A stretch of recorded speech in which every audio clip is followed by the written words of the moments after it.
আসসালামু আলাইকুম রহমতুল্লাহ। আজকে হচ্ছে আমার মসজিদ পরিষ্কার করার দিন। আমরা মসজিদের নিচে সবসময় পরিষ্কার করি ফ্লোরগুলো, আর মসজিদের ছাদগুলো ঠিকঠাক মতো পরিষ্কার করা হয় না। ছাদ বলতে ভিতরে ছাদ, এর জন্য একটু ঝাড়ু বানানো হচ্ছে। আর এই ঝাড়ু তৈরি করার জন্যই আমি কিছুক্ষণ আগে কিছু ডালপালা কেটে এনেছি। এগুলো এখন রশি দিয়ে ভালো করে বেঁধে নিচ্ছি। আলহামদুলিল্লাহ আমাদের ঝাড়ু তৈরি হয়ে গেছে। আমরা এখন এসে পড়লাম আমাদের মসজিদের ওইখানে। এখন চলে যাব মসজিদের ভিতরে। আপনারা দেখতে পাচ্ছেন যে আমাদের মসজিদের ভিতরের ছাদে যে এখানে ফ্যান বাতি লাগানো আছে, এগুলো বিভিন্ন মাকড়ে আর কি বাসা করেছে। মূলত এগুলো পরিষ্কার করার জন্য আজকে আসা, সাথে ভিতরেও পরিষ্কার করবো, আশপাশ সব কিছু। আমি যাদের সাথে পরিষ্কার করতাম তারা সবাই বিদেশ চলে গেছে। আমার ছোট ভাই বেড়াদার, বন্ধু বান্ধব, বড় ভাই বেড়াদার সবাই।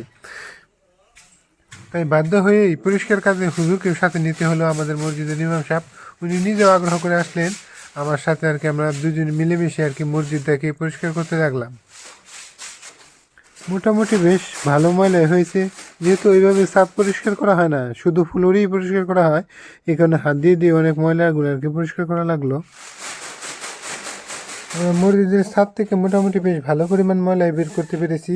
আপনারা আবার অনেকে বলতে পারেন, ভাই মসজিদ পরিষ্কার করতেছেন, এখানে আমার ভিডিও করার কি আছে?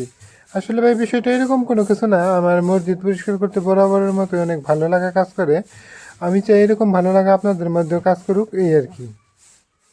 আর শীত যেহেতু এখন এসেই পড়লো, মুসল্লিরা কার্পেট বিছানোর কথা বলেছিল, তো কার্পেট বিছিয়েও, তাই কাজেই আমরা কার্পেট বিছানোর কাজ শুরু করে দিলাম।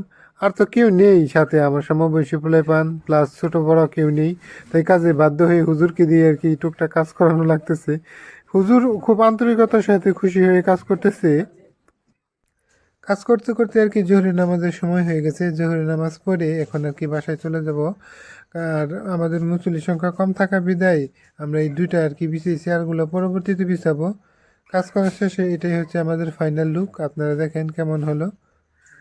আর আপনারা সবাই আমাদের জন্য দোয়া করবেন, আল্লাহ তাআলা যেন আজীবন এইভাবে মসজিদের কাজ করার, সেবা করার জন্য তৌফিক দান করে, এই আর কি।